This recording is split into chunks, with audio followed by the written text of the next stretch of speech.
All right. Good afternoon, everyone.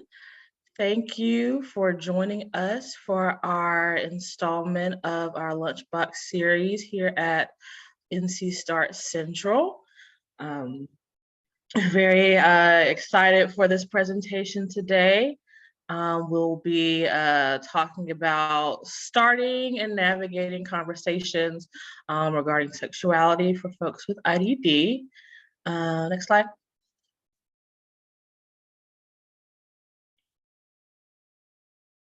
So just for some general housekeeping for everyone, this presentation will be recorded and all participants are automatically muted. We request that you place any questions in the chat and we will make sure that to monitor it to ensure that your question is addressed throughout the presentation. A PDF will be emailed to all participants who are on today. So all of the resources as well as contact information for both of our presenters will be included in the PDF that is sent out to everyone. And lastly, we will be providing a poll for the last 5 minutes of this training to help give us some feedback and also help us to plan out future training. So please stay on for the end of the presentation for a very quick poll. That'll be very helpful for us.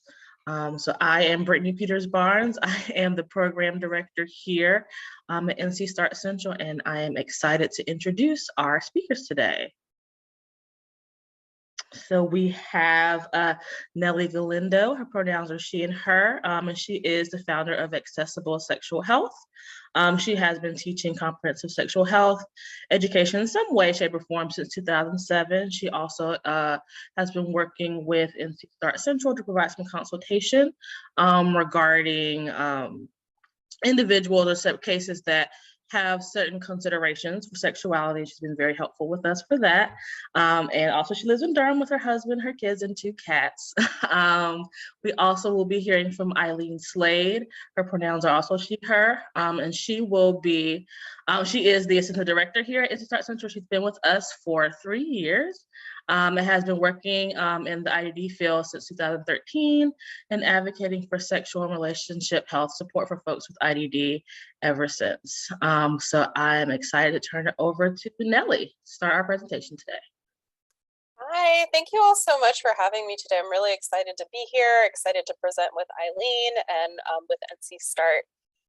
So before we begin our conversation today, I did want to take a little bit of time just to acknowledge that this is a heavy topic for some folks, right? Talking about sex and sexuality and sexual health, it can bring up a lot of feelings. I'm sure there are folks coming into the conversation who are excited about this topic, but there could also be some folks here who are feeling a little bit nervous, a little bit anxious, or maybe there is a situation happening at home or at work with a person you support, and this is like really timely information, but you just need it now. And so with all of those feelings and kind of all of those potentially upsetting feelings that could be coming to the surface, we did want to take a moment just to start off with a centering and grounding activity. The other reason we bring this up is because later on in the presentation, we're going to talk about something called being trauma-informed or trauma-informed care. And we'll give more detail on what that is and what that means, but just know that this is kind of one way that we are actually practicing being trauma-informed in our presentation today. Like I said, there's a lot of emotions that come into this conversation. And while sexuality obviously has a beautiful side to it, a very joyful and positive side to it, we do want to recognize that for some folks, this is also a potentially upsetting topic, in that for some of us, we may have experiences of sexual trauma in our history. And so this is a very simple centering and grounding exercise. It's to help teach deep breathing. And so I'm going to demonstrate this, and then as you're sitting in your chair, just relax, get comfortable, go ahead and follow along with me. So the first thing I'm going to do is I'm going to hold up a fist, and I'm going to imagine that inside of my fist is something that smells wonderful. It could be my favorite flower, it could be my favorite perfume or cologne scent, or maybe it's the smell of cookies that just came out of the oven. So there's something really, really nice that smells really good inside of my fist. Then I'm going to bring my fist up to my nose and I'm going to breathe in that smell as deep as I can.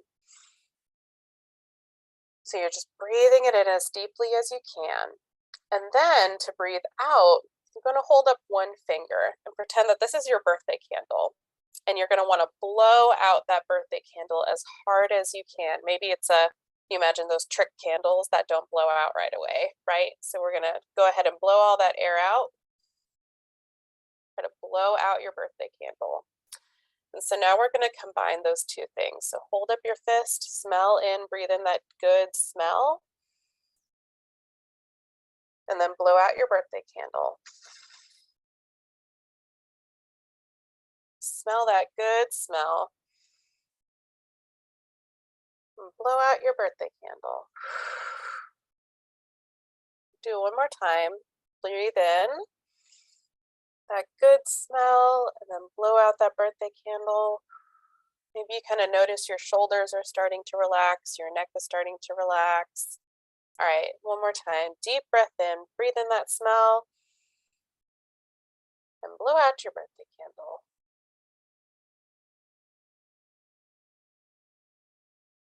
So at any point in time during the presentation, if you begin to feel anxious or you begin to feel some discomfort, I just invite you to come back and just practice some of that deep breathing. The other reason I mentioned that exercise in particular is because that's actually a very great way to help individuals with IDD learn how to do some deep breathing rather than just telling somebody inhale through your nose, exhale through your mouth, or breathe in, breathe out. Really giving that guided visualization of, smelling something that smells so delicious and then blowing out your birthday candle. So again, I invite you to come back to that at any point in time during the presentation today. All right, so let's go ahead and get started. And Eileen is going to go ahead and do a poll for us to kick things off. Do you want to go ahead and introduce that poll? Yes. Some reason it is not wanting to advance my slide. Okay. So we're going to talk about talking about sex with folks with IDD. And one of the things that is really important is to get a sense of like where we are. And so we're super interested in finding out how comfortable you are discussing sexuality topics right now. So your options are very comfortable, somewhat uncomfortable, or very uncomfortable. It's an anonymous poll that I think Brittany is going to launch for us. And if you could just weigh in, that would be great.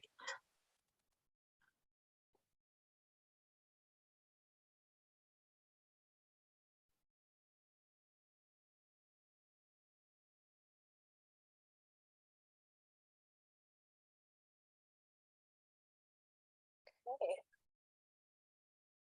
Oh, everyone answered. Well, that's great. Awesome.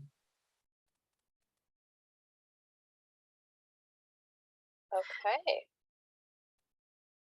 So Nellie, are you able to see the? Yeah. So it actually looks like a fair amount of us feel very comfortable, around 39%. 42% said that they were somewhat comfortable, 15% said somewhat uncomfortable, and 3% very uncomfortable.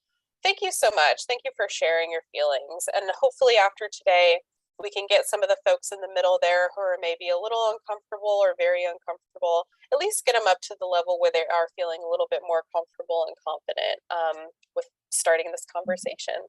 That's great. Yeah.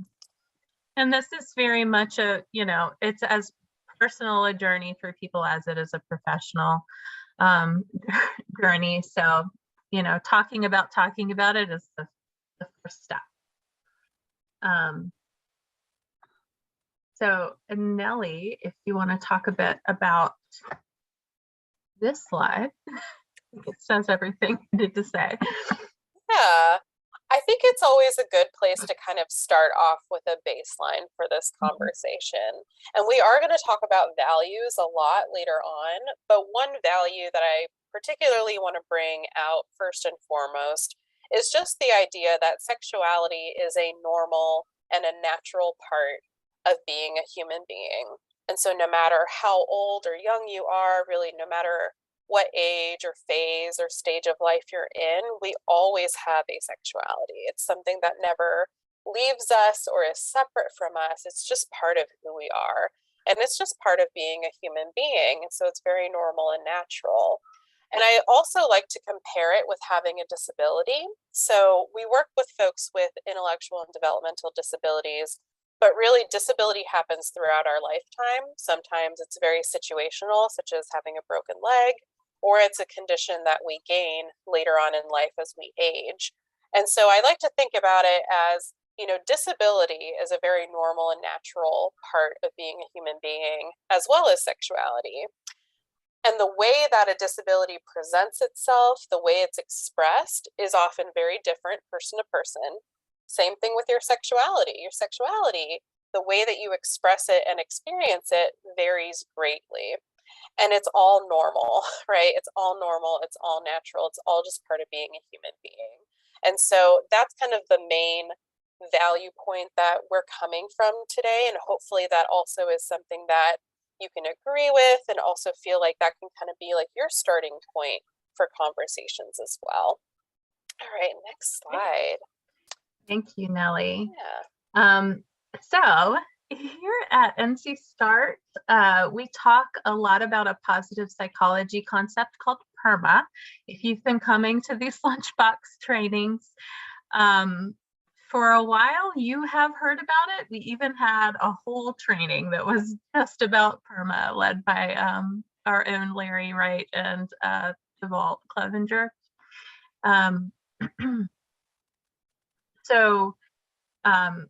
But for the uninitiated, PERMA is this concept of wellness and the things that contribute to having good days and thriving. So that includes positive emotions, those things that help us feel happiness and pleasure and contentment, engagement, the things we can get really enraptured with and engrossed in, and have our attention really captured. Relationships of all kinds, between the humans in our lives, and some of those are professional and some of those are personal and some of those are intimate. All of those are important though, and having good relationships matters. And then meaning. So what is important to us? What are our values? How are we contributing in the world? How are we making meaning of the things in our lives? And accomplishment, just like doing a good job and having that recognized. And you'll also see, if you look up PERMA, they have now added this plus. Sometimes it is expressed as a V, and this refers to hope and vitality. So hope and good sleep and good nutrition and good exercise and all of that. So what does sexuality have to do with PERMA? It's a normal, natural, and healthy part of a person's life. It can certainly bring positive emotion, sure can be engaging. It may be a part of some of our relationships. All of these things about PERMA might also be kind of implicated in sexuality. And it's a way that we can conceptualize a person's wellness as well. Do they have access to this part of PERMA? And it can also be a way that a person thinks about their own wellness and whether they have access to relationships and sexual expression and all of that. So while sex and sexuality certainly comes with risks, there's undeniably life and wellness giving aspects of the self-expression inside and outside of relationships. Sometimes this gets missed for our folks, and Nellie's gonna address some of the prevailing myths that contribute to us missing this. That is the next slide. Yeah, and so I just wanted to kind of go through some of these because, like Eileen's saying, you know, for a lot of the folks we work with, I think we kind of have a lot of assumptions walking into how we work with individuals with IDD, especially when it comes to supporting healthy relationships and healthy sexuality. So I'll just kind of go down the list. I know there's a lot of text here, but I do want to speak to each of them because I think it's all important. And so one of the big fears, one of the big myths that I hear a lot from folks is, well, if I talk about sex, then they're going to want to do it, right? If I talk about a sexual behavior or a sexual act or a sexual topic, then it's going to immediately imply that it's okay to do this. And what we actually find is that the opposite is true. So organizations and school systems, those that actually promote comprehensive sexual health, so including things like contraception, healthy boundaries, consent, healthy relationships, individuals who receive that type of training, especially for younger folks, for children and adolescents, when they receive that type of training about sexuality, it actually is much more empowering for them to then decide, you know, is this an activity that I want to get involved with or not? And it actually has been shown to delay the onset of sexual activity. So rather than kind of fearing that it's going to immediately put ideas in someone's head, or it's going to immediately assume that this is an okay behavior for you to do, it really does the opposite. It gives that person the empowerment to decide for themselves if this is something that they want for themselves or not. Very similarly, there's a myth that if I show them information about sex, it's going to be upsetting or it's going to be traumatizing. And I know I keep hinting on this, but later on we'll talk about how to talk about sexuality in a trauma-informed way, so that if you are working with someone who has had a history of sexual trauma, or if you do have that concern that, you know, maybe this topic is going to be upsetting for this person, it's going to allow you to still open up that conversation in a way that is trauma-informed, in a way that is going to make the conversation a little bit more comfortable for both parties. There's a lot of prevailing myths out there that people with disabilities are not interested in having sex or being sexual. And then kind of on the flip side of that coin, that people with disabilities are oversexed. So they have too much of a sex drive. They can't control their sexual impulses. So we kind of see this, either they don't have it at all or they have it too much.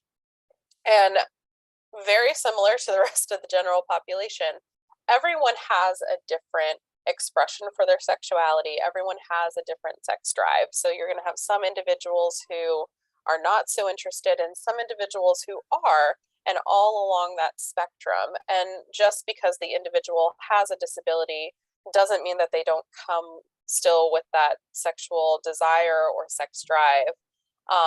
And then the same thing with individuals who, you know, have difficulty with sexual impulse. Again, a lot of that really goes back to that education piece. And if they are given that education and if that kind of conversation consistently happens, it's much more empowering and it really helps the individual understand what those healthy boundaries are.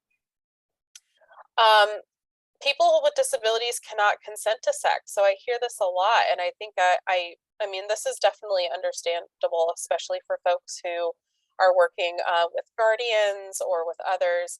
And what I'll say to this is that, very similar to other forms of guardianship or other areas of consent in our lives, so for example, you know, the ability to make financial decisions, it's going to vary so much person by person and also situation by situation. So we can't ever make the assumption that, you know, Susie cannot consent to being her own fiduciary guardian, so therefore she can't consent to sexual activity. That's not necessarily always the case. There's always going to be an individual lens to this, and really working with that person to determine how they can consent to sexual activity and what types of activity as well. People with disabilities aren't sexually desirable, therefore they are not at risk of unwanted sexual advances. This is something I see a lot. I see this kind of in the broader, media landscape of, oh, well, that person's not attractive, so they're not at risk for sexual assault. And that's simply not the case. We know among the provider community, among the advocate community, that individuals with IDD and really just any type of disability are at a much higher risk of sexual assault and sexual abuse.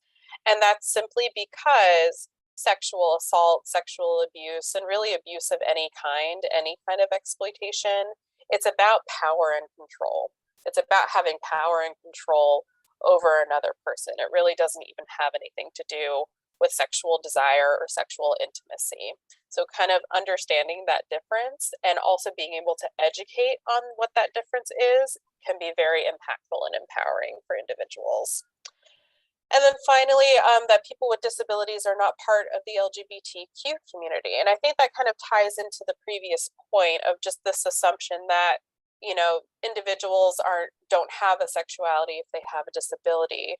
But again, just like the general population, you're going to find the same distribution of individuals who are transgender or individuals who are non-binary, who are gay, who have same-sex relationships and attractions. So all of the same wide tapestry of sexuality that you find in the general population, you'll also find among folks with disabilities as well. All right, so next slide. I also wanted to talk about the idea of accessing sexual health education as a human right.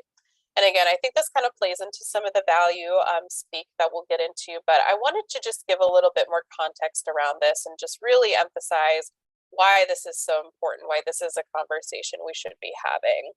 And I wanted to kind of give a little history lesson and go back to 1927. So in 1927, there was a US Supreme Court case, Buck versus Bell.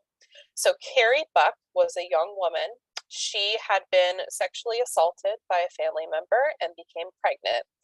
But because she was pregnant out of wedlock, she was actually committed to an asylum at the time, a large institution called an asylum. And she was given the label of feeble-minded, which kind of along the historical spectrum of things is what individuals with an intellectual disability would have been considered back in the 1920s. And so she was given this label of feeble-minded, and the state that she was living in Virginia, decided to purposely bring forth this case to the Supreme Court to determine that individuals who were feeble-minded, who were prisoners who were living in these large institutions should be sterilized. So this was part of a large eugenics movement, essentially promoting certain human traits and demoting others.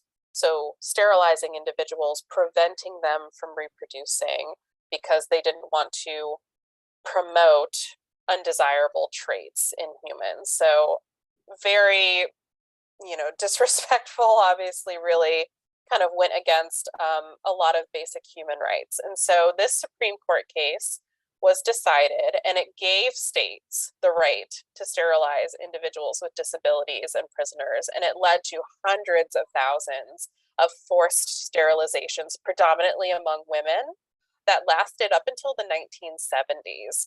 And thankfully, slowly over time, individual states struck down some of these laws, but the actual precedent of this 1927 Supreme Court has never been overturned. So it's technically still on the books today, which is kind of an amazing thing if you think about it. And so again, I mention this because historically what we've seen is individuals with disabilities have had their right to self-determination, especially around areas of sexuality, like the right to reproduce, the right to marry. That has just been taken away from them. And so I mentioned this also because we never want to be on that side of history, right? We never want to be in the position where we are taking away someone's right to self-determination. And I kind of speak to that in the last bullet here. Everyone has the right to self-determination, and that includes self-determination of your sexuality, your bodily autonomy, and your access to knowledge about your body. And that in and of itself is a health equity issue, because individuals with IDD are also less likely to have access to any type of sexual health education, especially if you look in schools. There have actually been studies done comparing what individuals in special education receive in terms of sexual health education and those who are mainstreamed. And you see vast differences where individuals who are in special education are not receiving the same education as their peers.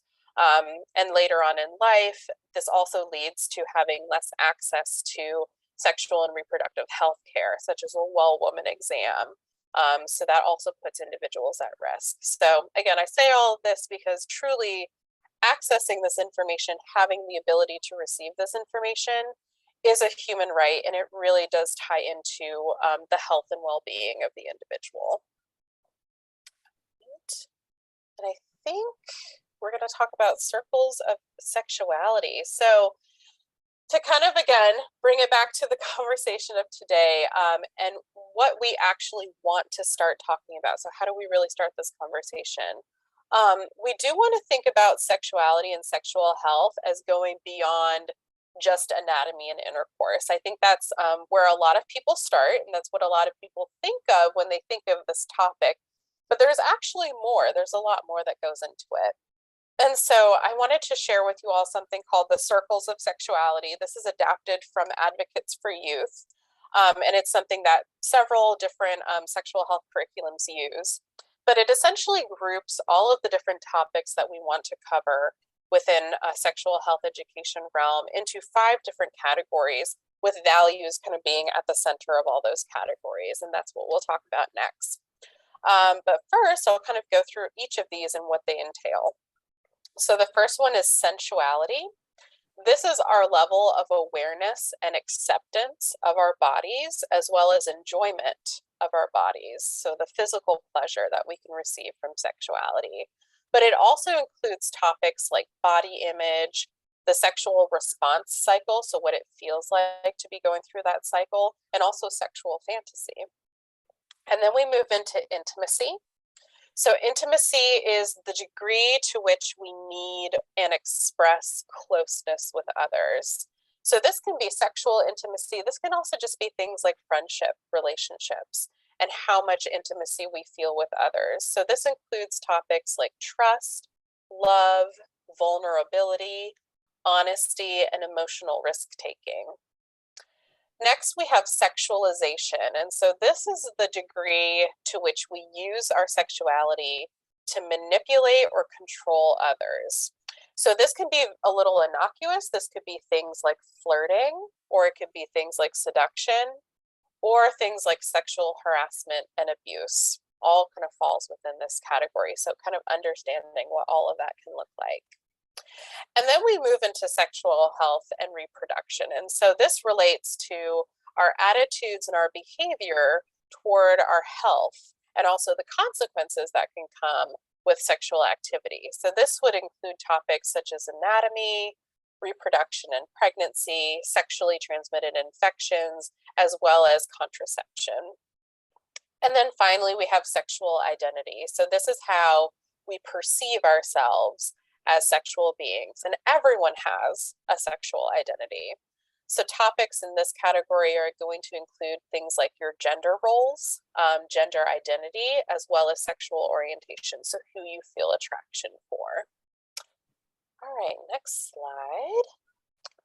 So as we kind of get into the conversation about values, I actually want to turn a question to the audience. And so if you can put in the chat, and I do want to also mention before we do this, you have the option to answer the chat question more confidentially. So you can change the answer. Instead of going to everyone, you can switch that to go to either Eileen or Brittany.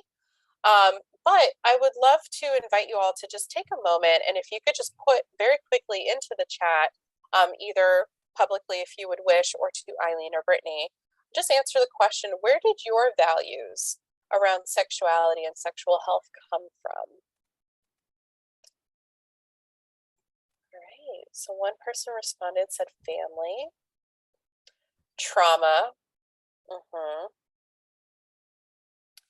Eileen and Brittany, if you see any pop into yours. Feminism, family, TV shows and movies. TV shows and movies, absolutely. Family and media. Friends and school.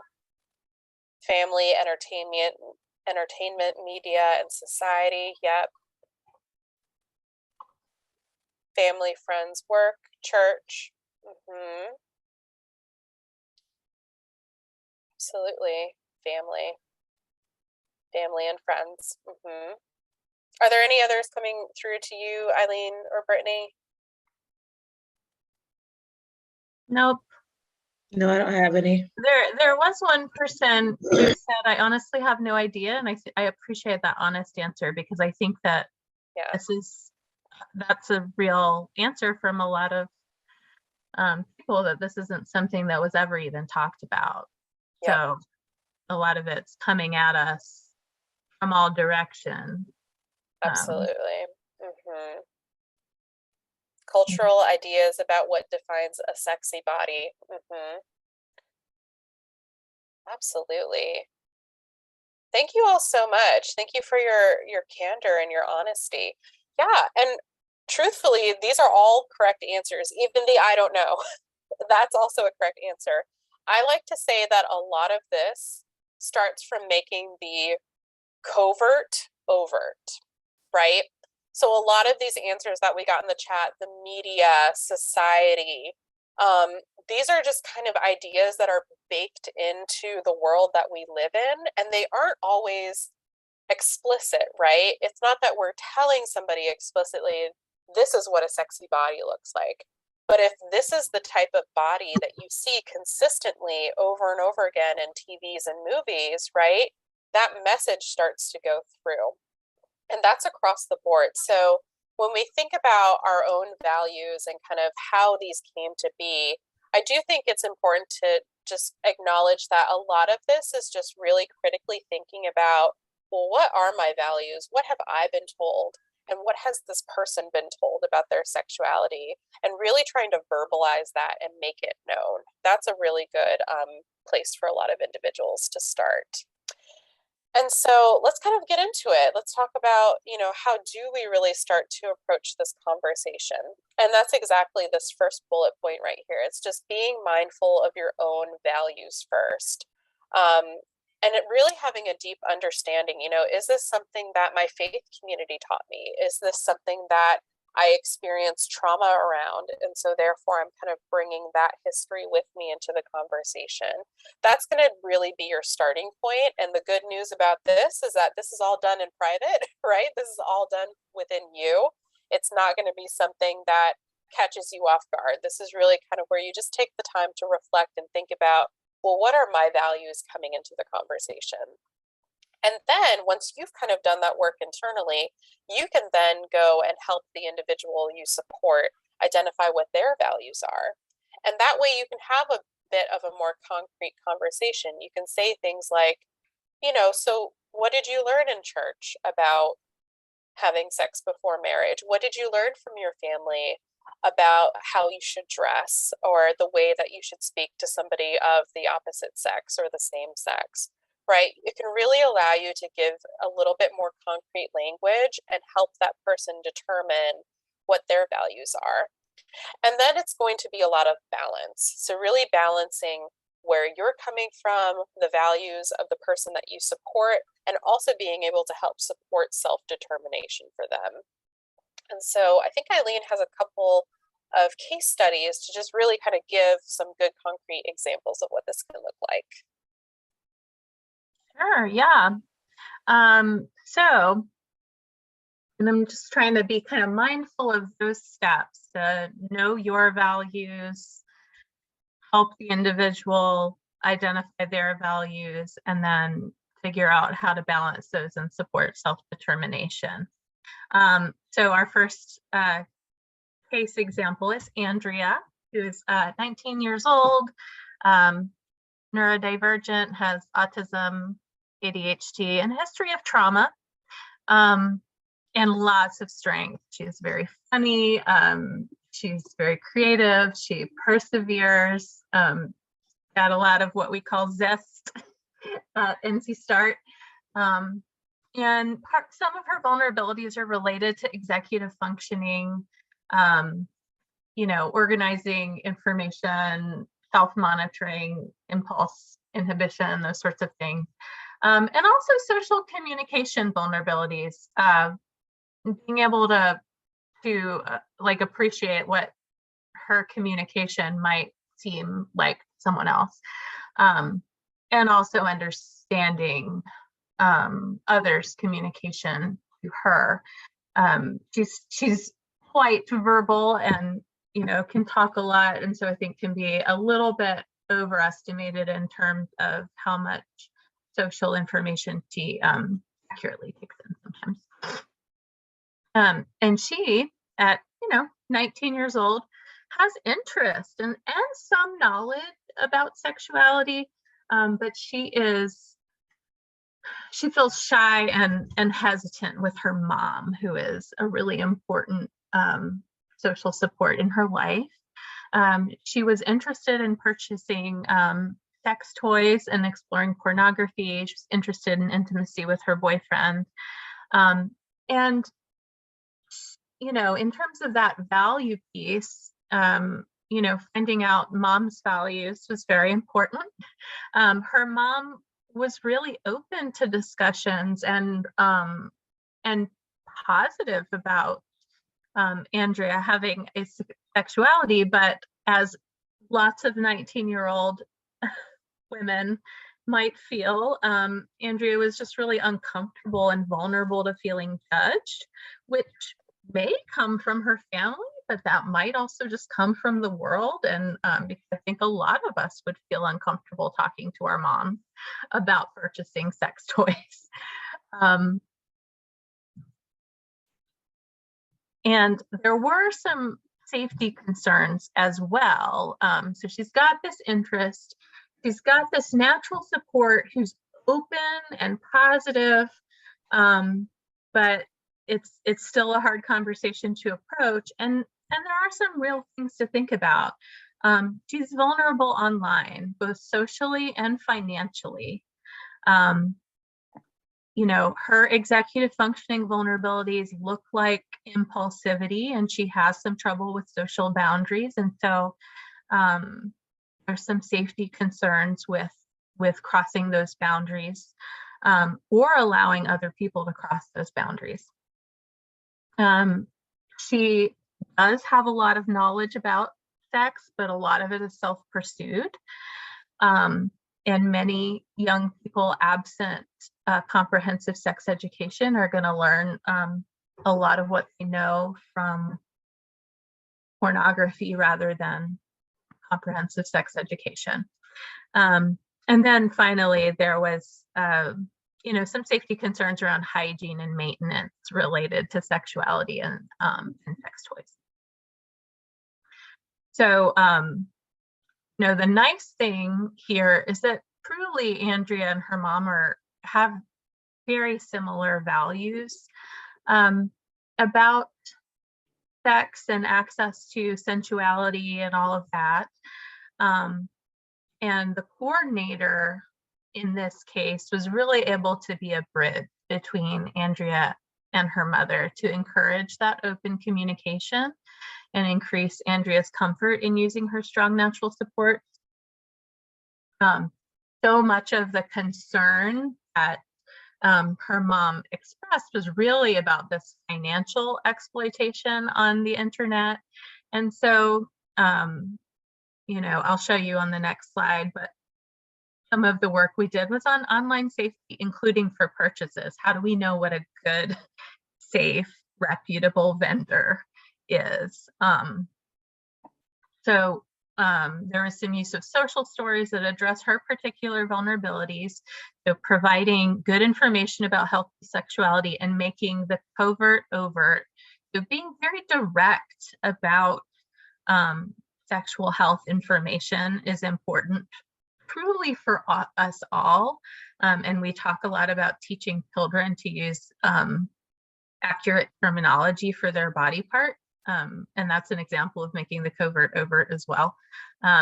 So social stories addressing that for this person, that online safety piece, and then also sexual hygiene.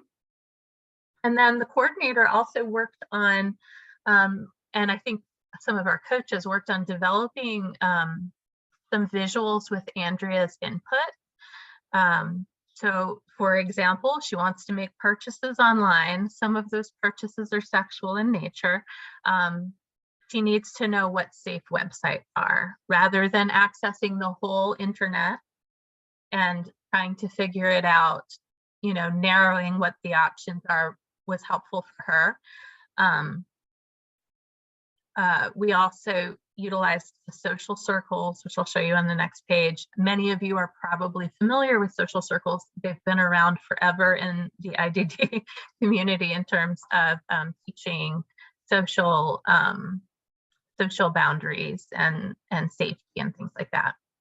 And then I did not include it, but there was also a remarkable visual support related to hygiene of sex toys. It was an excellent, very understandable visual support. So these were just a couple of things. One of the, so this bit here, the eventual treatment of HTTP pages in Chrome, this was to teach her like how to understand a secure website, and teach her a little bit about like what it would mean for a website not to be secure and what can happen. This is a list of, you know, of various vendors, including sex toy vendors that are safe for her, and what she would need to access them. And then the social circles, for, you know, reasons related to giving people credit. Here's information about the social circles curriculum. We adapt social circles pretty widely. It can be used for, I meant to say dating in general, but online dating certainly, and social media safety. Communication regarding sexual topics, because one of her vulnerabilities is that she will just make sexual comments in situations where she might feel anxious, or she may just not understand how she's coming across. Not for her, but for other people. The coaches and I have worked to create social circles around safe masturbation, and also education about abuse and exploitation is something social circles is super good for too. You know, what is safe with in that purple circle or in that blue circle of intimate relationships isn't necessarily safe outside of that circle. So it's an opportunity for people to really start to understand where their agency is and what's okay in terms of touch. So, so that's Andrea. And then Stephen is our second case study. He's 14, has autism and a trauma history. I will just say that Stephen's trauma history is sexual in nature while Andrea's wasn't. And so we talk a lot about trauma, and I think it is a key thing to talk about in this conversation about approaching conversations about sex, but not all trauma is sexual trauma. And not all sexual behavior is because of sexual trauma, which is, I think, something that it might have fit well into the myths, but just because somebody has sexual behavior does not mean that they're expressing that something's happened to them. So that is something to balance while also being aware that the population that we work with are very, very much at risk for sexual assault. And so we want to be thinking about support and education to minimize that as much as possible. But So Stephen does have trauma that is sexual in nature, and he is vulnerable to some of that, of reenacting some of that. He's a creative, curious, and honest person. He does need executive functioning support, very much in the form of visual support, and he needs communication support generally. So keeping things pretty simple and clear, and also helping him understand the sort of social aspect of communication. He has a very strong interest in pornography, and he's vulnerable to accessing it on any device. So any device that he gets his hands on, he is vulnerable to accessing pornography. And this may be an expression of his trauma. And it also may be a 14-year-old boy pursuing sexual content in order to meet a human need. However, this accessing it on any device is really impacting his relationships with his caregivers. It also, because of their response to that, affects his access to things he enjoys broadly. So, things on the internet that aren't pornography. And it affects his sense of independence compared to other people his age. So as you might imagine, this can lead to crisis for Stephen. So the safety concerns expressed within his system, safety online, specifically legal safety, because he's vulnerable to accessing forms of pornography that are not legal or safe. Certainly social boundaries in terms of where he is viewing pornography, and a history of unsafe masturbation and specifically masturbating in settings where he should not be, that other people would feel unsafe in that scenario, and he may himself be unsafe in that scenario. So, the hard thing in this, there's a lot of hard things in this situation. There is that trauma piece, and he has older caregivers who are kind of trying to figure this out and doing that with our support. And his primary caregiver is his an elderly person who, despite stereotypes about elderly people, is not that concerned about accessing pornography, but is concerned about accessing unsafe content and accessing it on many devices, and is certainly concerned about what would happen if he accessed illegal materials on a device that is, monitored by an employer or anybody else, I suppose. So, so the work here, primary caregiver is kind of in one place, and the values that we can agree on, is that we want Stephen to be safe. We want whatever he's accessing to be ethical, and so we don't want anybody to be harmed, or like children or animals to be harmed. And so those are values that I think that the caregiver and Stephen can join on. An additional complicating factor is that the caregiver's partner is not in the same place as the caregiver, and so there is a lot to work through. So the coordinator is engaging these caregivers about the values, helping them recognize what pieces of this might be related to trauma and addressing that, but also acknowledging what is related to typical sexual development, typical healthy sexual development. So what we're working on for Stephen is, again, making the covert overt, teaching him what is legal versus illegal.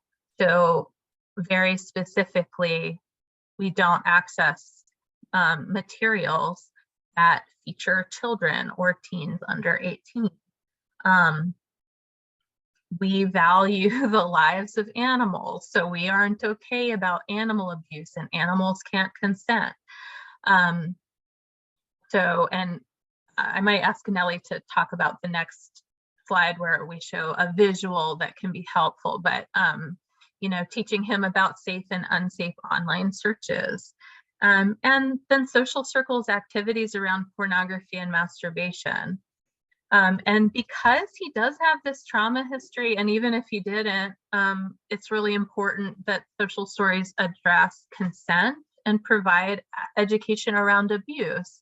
Things that happened to him, he didn't consent to, and that was abuse. And we want him to understand that to the degree that he is able to, by being very clear in our communication and adapting our communication to his.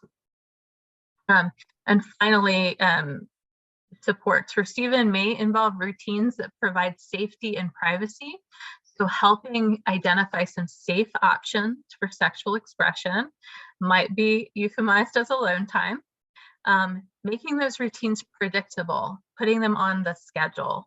And then also making those routines non-contingent. We don't punish or reward with alone time. Everybody needs it. It's like going to the bathroom in some ways. So we don't want it partially to avoid crises, but partially not to pathologize sexuality. We do not want to make these routines contingent on other behaviors. So this is a visual that Nellie helped develop about accessing pornography. And I think this can be adapted, but there's some really nice general information here. Nellie, would you like to talk through your thinking here? Yeah, so kind of taking the concept of circles of sexuality, but almost kind of breaking it into like almost a stoplight. So we kind of have, green, yellow, and red, or I know the colors are different in this case, but essentially what is okay, what is healthy and safe, and what specifically does that look like? And so that's what's in the top up here. So viewing pornography that's prepaid, so maybe it's something that is part of a subscription or pre-downloaded content. Only viewing it on your personal computer, only viewing it when you're alone in your room and during your set alone hours. And then even for Stephen, really getting down to the nitty gritty of what are acceptable searches or titles. So anime or romantic, like very specific for him. And then moving down into the warning signs. So these are going to be the activities where we're kind of getting into some of the waters that are off limits, right? So viewing pornography that's on a free or an open source website, so like Pornhub or RedTube, where the content is really just not monitored that well, and you're going to potentially come across things that could be featuring individuals who are getting hurt or engaged in illegal activity. And then also, if you're viewing content where the people in it are hitting or hurting each other. And again, don't want to pathologize any aspect of sexuality. There are very legitimate members of BDSM communities where all of that is consensual, but particularly for Stephen, and I think particularly because of his age and his other vulnerabilities, this is just going to be much harder to discern. So we kind of said, well, this is a warning sign. If you're viewing something and somebody is being hurt in this content, we probably want to navigate away from it. And then also thinking about some of those search titles that are going to be a little bit concerning, things like virgin or young teen, that could be getting into some murky water. And then the off limits content, again, very explicitly, we don't want to view anything that has children, that has young people who are under the age of 18. We don't want to view anything where people and animals are together. And you cannot view on a computer that does not belong to you. Same thing with an iPhone or tablet that does not belong to you. Or viewing anything at school or at work. And then some search terms such as daughter, brother, stepmom, animal. again, very specifically laying out, if you see this in a title or if you search for this as a search term, this is not okay. We need to go back up the rung a little bit and go back into an area where you're healthy and safe. Great. Right. Thank you, Nellie. And I just want to note we're at about an hour, so Yep. I want to get through. Yeah. Well, now we're getting into the meat of it. So we're going to talk about a couple quick tips. Again, a lot of what we've discussed, and thank you for those case studies, Eileen. I think they're just really great illustrations of how this can work and how it can work well. And so we want to give you all something to kind of walk away with from today. So we wanted to just lay out a couple of tips. And really, this is whether you are in an individual setting, working specifically with somebody with IDD, or even in a program. I think these tips kind of are the same across both scenarios. So we'll go ahead and go dive deeper into each of these now, starting with just recognizing your starting point. So the way we kind of conceptualize this, and again, this is something that I've worked with Eileen's team on, is just recognizing your starting point based off of your knowledge, your comfort, and your confidence. So the first thing to think about is, and I think of a situation where maybe somebody brings a question to you, or someone says, hey, I want to learn more about this topic. The first thing to consider is, well, how much current knowledge do you have in this topic? And is there a knowledge gap between what the individual needs to know versus what you have current knowledge of? And if you do feel like you have that knowledge, how comfortable do you feel with the material? So do you feel like you can speak about it without kind of giving off that air of discomfort or anxiety? Because that can be a big barrier of that person being able to accept that information from you. And so if you are comfortable, how confident do you feel that you can teach this material to the individual? So do you know how to teach it in a way where the individual is going to be able to absorb that information? So I think this is a really good kind of step ladder of determining, is this something that I can kind of take and run with, or is this something where I'm going to need to seek outside help? Right. And the next tip is be open to questions. And so I was thinking back to another group of folks that I used to work with. And there was this couple, Annie and Craig. They were in their mid-20s, and they'd been dating for a while, and then started considering initiating sexual activity beyond kissing. And I worked more closely with Annie. Annie had a lot of questions, but fortunately, both she and her boyfriend had people in their lives who were open to questions. So they, some of those questions were really vulnerable. What if it hurts? Where do we get protection? How much does it cost? How do we get privacy when we have roommates or housemates? How do we get out of this how do I get out of this if I change my mind? So they were able to get good information because the staff and their family members, but more their staff in my context, were non-judgmental and validating of those questions. And when they didn't have knowledge themselves, they expressed shared curiosity and willingness to join in the process of finding things out. And they were also good at really drilling down and understanding what was underneath the question. How do I get out of this if I change my mind? Well, that, we're not always 100% sure that we're ready. So do we have skills to say no in the middle of something? So, sometimes I think in my experience,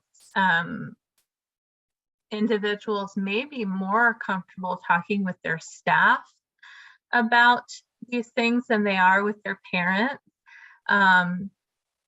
Maybe because they're more of, they're more close in age, and it may feel more like a peer relationship. But certainly parents can position themselves to be open in this way.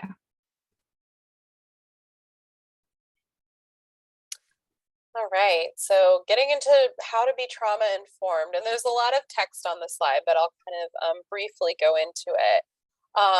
But essentially, being trauma informed really just starts with recognition. So recognizing that the experience of trauma, and especially sexual trauma, is very common for people with IDD.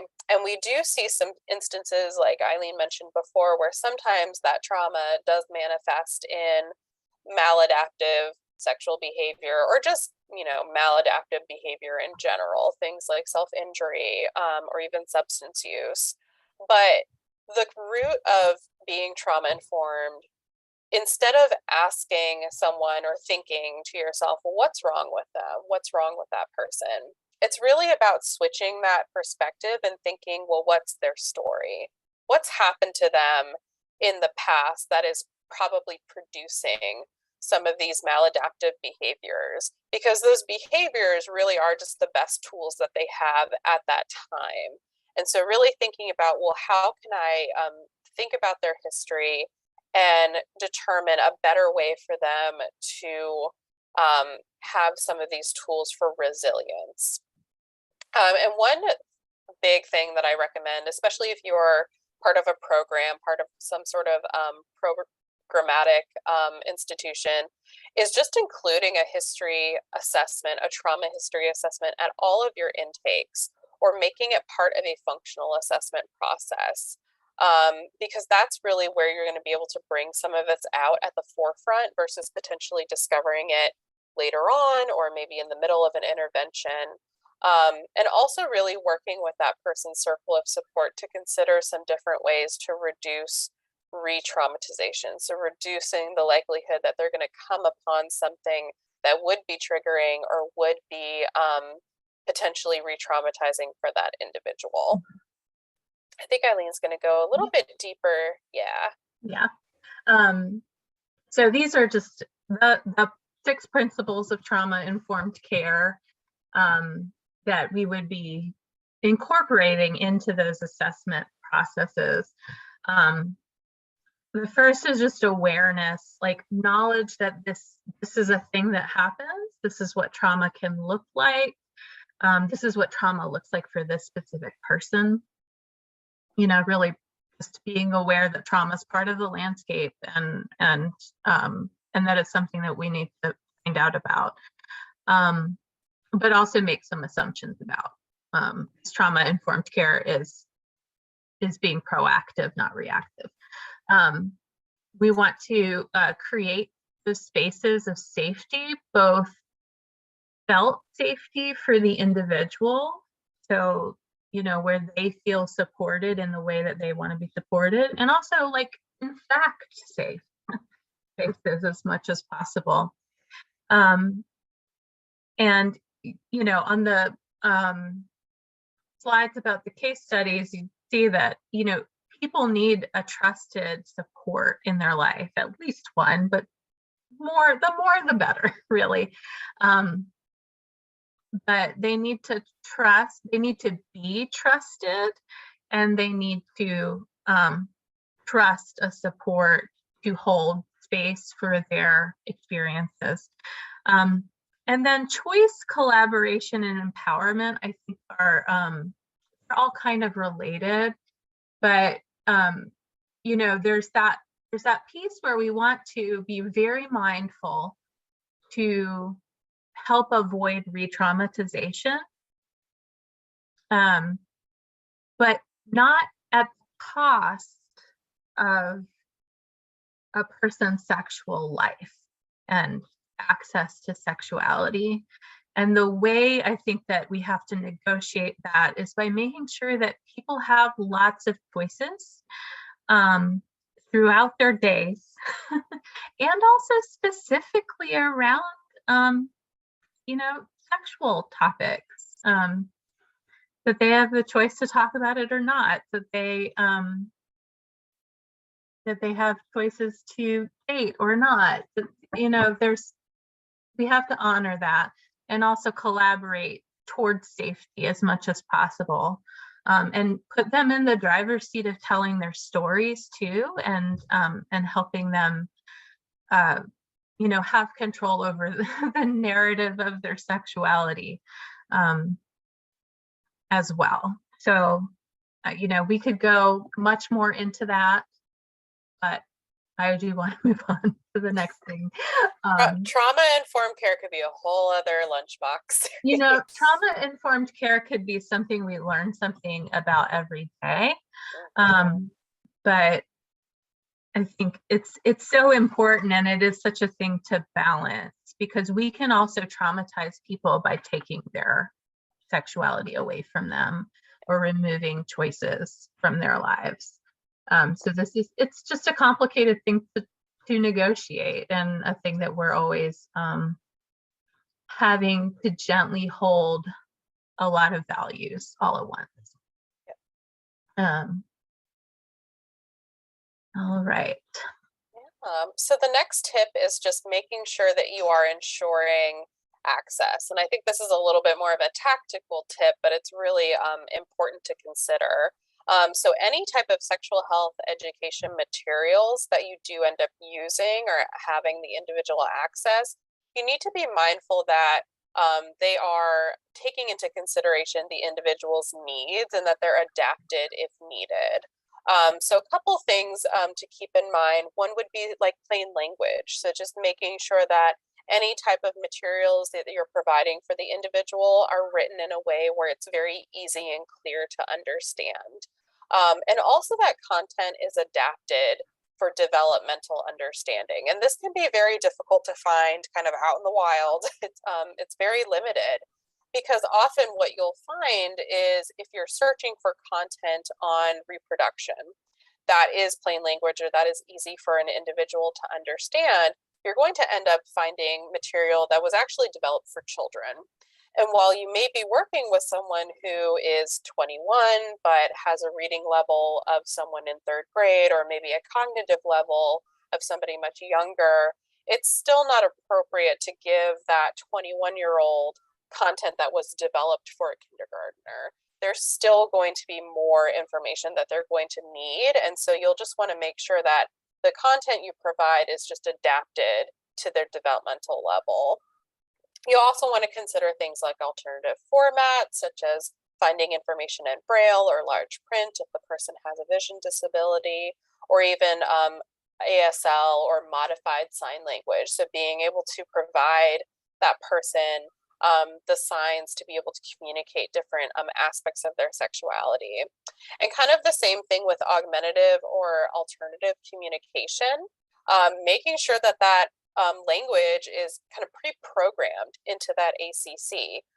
So for example, if they use a talking board or if they use picture communication, is there something within that system where they can talk about their reproductive system? Does the talking board have words for body parts? Does it have words for different acts? Being able to really give them access to that language so that they can use it in their education. And this is part of consent development. This is how we help people consent to sex in a way that, you know, works for them. Yep. Is there anything else on this slide, Nellie? Oh, no, that's good. Okay, we can move on. All right. And our last tip is practicing everyday consent. You know, we talk so much about consent in terms of sexuality, but, you know, I think that things are moving in this direction when we talk about children as well. But people need a chance to say no in a variety of areas of their lives when it's not safety related. I have always encouraged staff to respect people's no, and maybe come back to it to see if they're ready for something, you know, kind of no matter what it is, if it's not immediate health and safety related, giving that space for people to feel that autonomy. Also, considering consent in the context of personal care and mobility support. You know, these are areas where many of the people we support are particularly vulnerable to sexual assault. But even if they're not experiencing sexual assault, they still deserve to be informed that, this is what we're about to do. Is this okay? May I push you in your wheelchair? We need to wash your hair. Do you want to put the shampoo in your hair, or do you want me to? So giving those choices. Giving people opportunities to consent to physical touch and model asking for that consent. May I hug you? And respecting the no if they say no.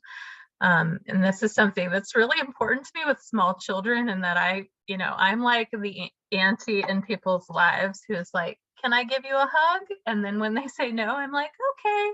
And their parents will be, but we want you to hug our child.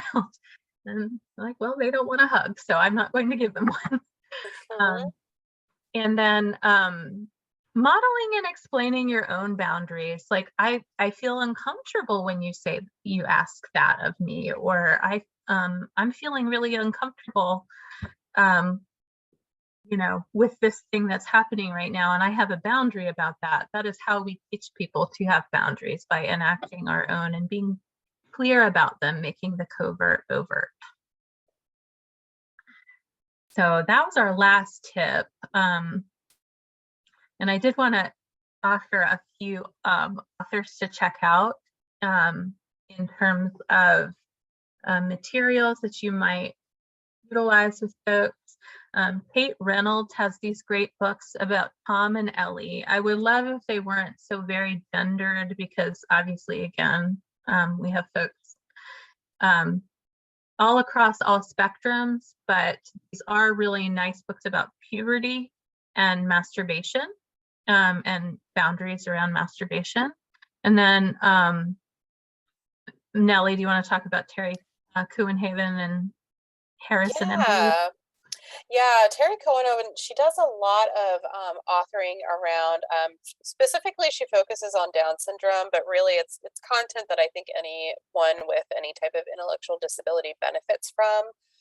She has many books about boundaries, about your bodies, about sexuality, about growing up, puberty, that are really, really well developed. And then the Roby Harris and Michael Emberley, they actually have a series of books. This is one example of them. It's called It's Perfectly Normal. They also have books for younger ages. One is called It's Not the Stork, that my 4-year-old and I are reading through right now. But it gives a very good comprehensive overview of a lot of different topics, and also shows different developmental stages around these topics. So you can kind of start with a younger book and work your way up to the older books as well. But all very comprehensive. There's lots of great cartoon visuals in there that I really enjoy. Great. So before we wrap up, and we do have a poll that we would like for you to answer, I just wanted to quickly field questions for the next 5 minutes or so, and then we'll do the poll. So if you have questions, feel free to put them in the chat.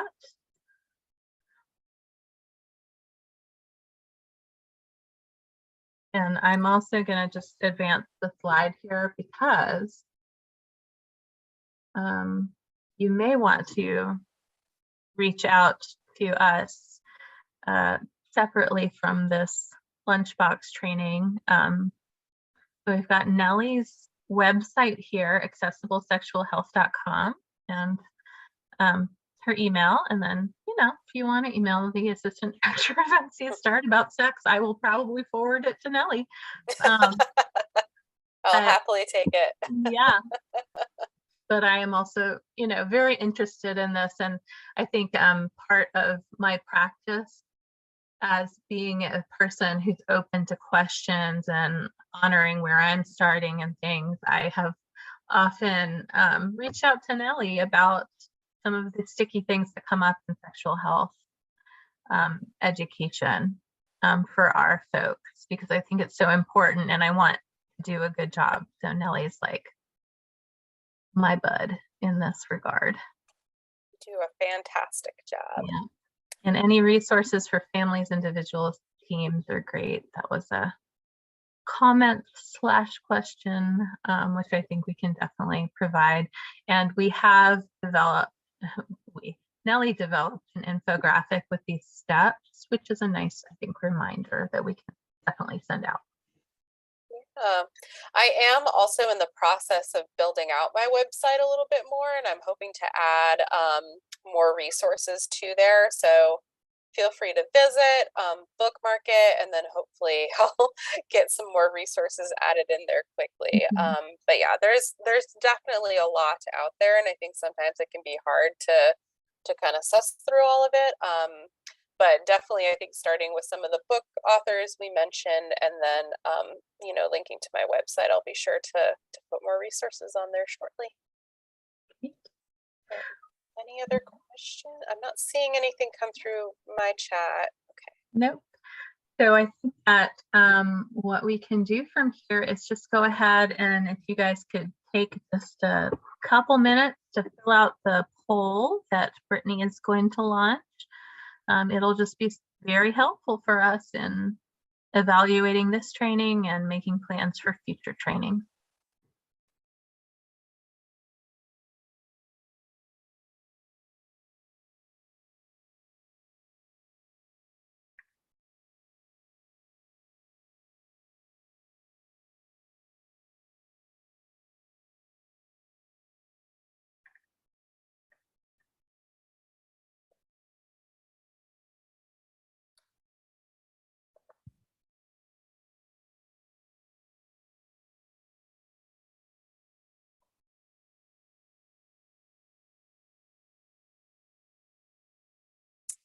Thank you for the good feedback, everyone. And, you know, as we have time, if you think of something, you can still put it in the chat as you complete your poll.